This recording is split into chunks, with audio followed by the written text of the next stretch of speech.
Halo Pak Ibu Dewan Juri yang terhormat. Perkenalkan nama saya Kendi Pretidiana Putri.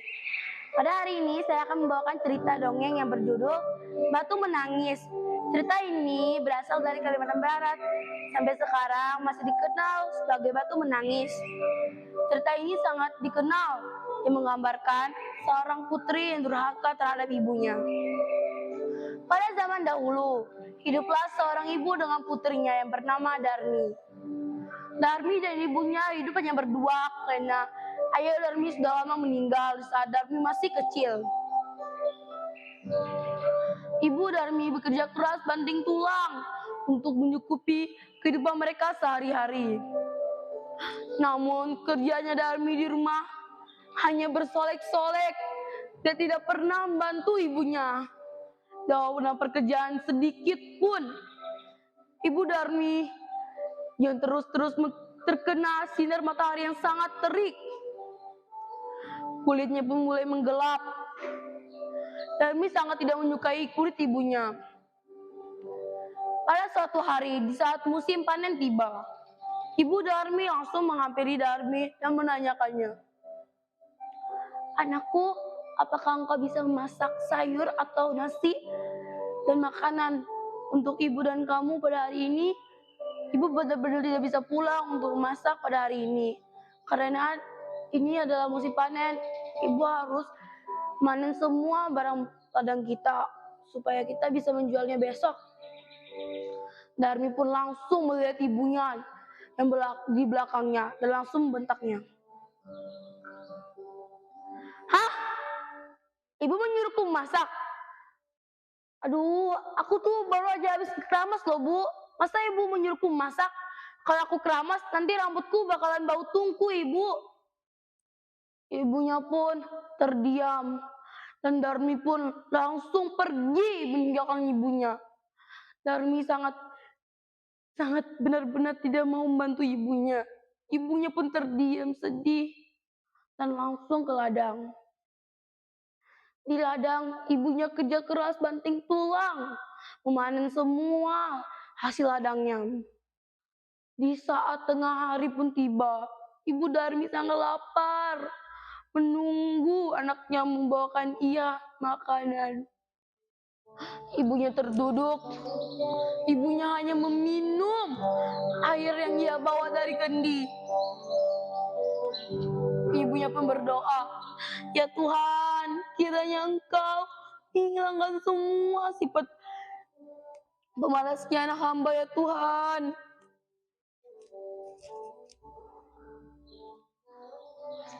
Sore hari pun tiba. Ibu Darmi pun pulang ke rumah. Dan ia membuka tudung saji di bagian meja, di bagian dapur mereka. Betapa terkejutnya ia melihat di dalam tudung saji itu tidak ada satu pun makanan yang bisa ia makan. Malah Darmi yang melihat ibunya pulang dengan langsung menghampiri ibunya dan membentak ibunya. "Heh, ibu, ibu kemana aja? Aku tuh lapar Bu, nggak makan sehari-harian. Ini karena ibu." "Bukannya ibu sudah menyuruh masak anakku?" "Heh, aku kan sudah bilang sama ibu, aku tuh mau masak ibu." Darmi pun langsung meninggalkan ibunya. Ibu Darmi sangat sedih melihat perilaku Darmi. Keesokan harinya pun tiba. Ibu Darmi mau menjual hasil ladangnya. Ia pun menanyakannya kepada Darmi untuk mengikutinya ke pasar. "Darmi, apakah engkau mau mengikuti ibu ke pasar? Ibu sangat butuh tenaga tambahan untuk membawa semua hasil ladang kita ini." "Apa? Ibu menyuruhku pasar? Ya ampun Bu, aku nggak mau Bu. Apalagi itu kan pasar kan kotor. Ih, nggak kebayang lah kotornya." Darmi pun langsung meninggalkan ibunya tanpa berbicara sedikit kata pun yang sangat baik. Ibunya pun langsung pergi ke pasar untuk menjual semua hasil ladangnya. Sore hari pun tiba. Ibu Darmi pulang ke rumah membawa uang hasil ladangnya tadi. Ibu Darmi pun menghitung semua uangnya.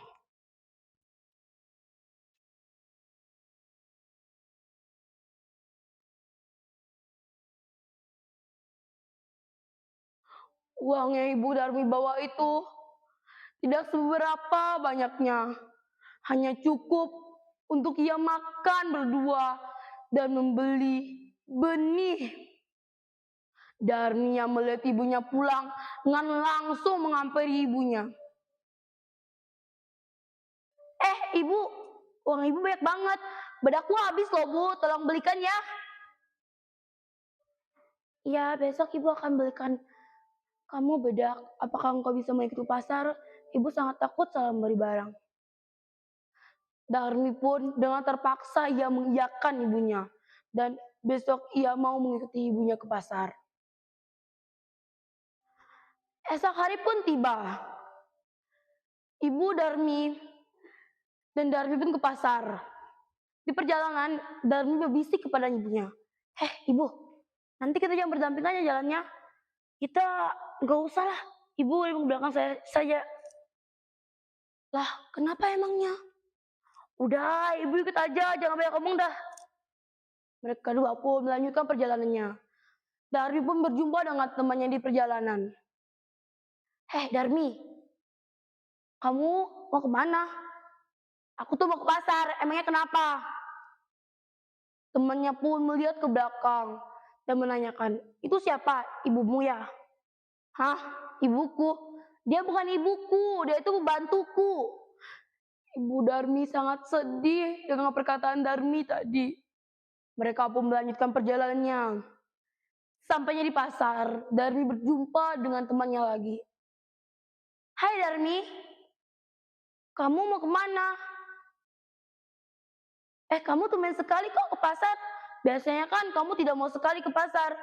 Kan kamu nggak mau kulit kamu hitam karena terkena teriknya matahari di sini.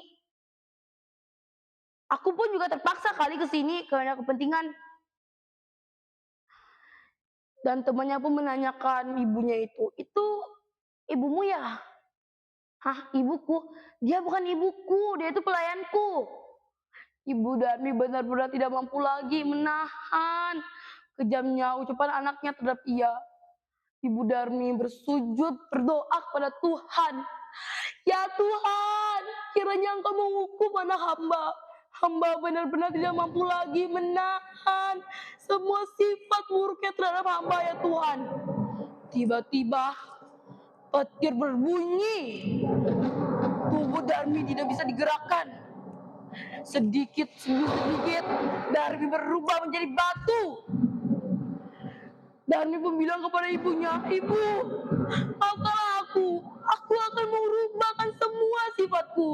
Tapi semua telah terlambat. Darmi telah menjadi batu. Ibunya hanya terdiam menangis dan meminta maaf. Sekarang batu tersebut masih dikenal sebagai batu menangis dan masih berada di Kalimantan Barat dan selalu dijuluki batu menangis. Sekian dari saya, terima kasih.